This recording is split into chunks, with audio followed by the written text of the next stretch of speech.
Hi everyone, welcome back to our channel. Today on Cooking Up Love, we are making our maple glazed sweet potatoes. They're roasted with butter until tender and golden brown and then tossed with a maple syrup buttery glaze. This simple side dish cooks alongside our butter roasted chicken and crispy Brussels sprouts for a delicious family meal. And my son recommends dipping the chicken into this maple butter glaze. He says it is amazing. Here's a quick look at our super simple ingredients, and I've also listed them in the entire recipe in the description box below. Preheat the oven to 425 degrees.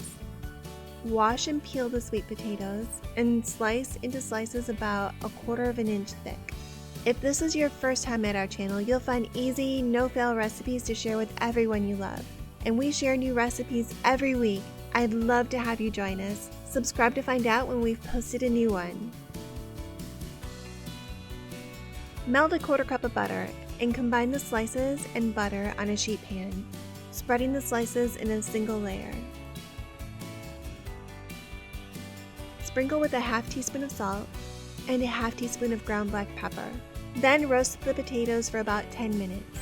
After 10 minutes, flip the slices and return them to the oven to roast until they're soft and golden, about 10 to 15 minutes. For the maple glaze, mix the remaining 1/4 cup of butter with 2 ounces of maple syrup and drizzle this over the sweet potatoes, and add salt and pepper to taste. To make this a meal, here's the recipes for our garlic butter roasted chicken and crispy roasted Brussels sprouts with balsamic glaze. They'll all cook together in the 425 degree oven for an amazing dinner your family and friends will love. If you decide to give these a try, let me know. I'd love to hear what you think.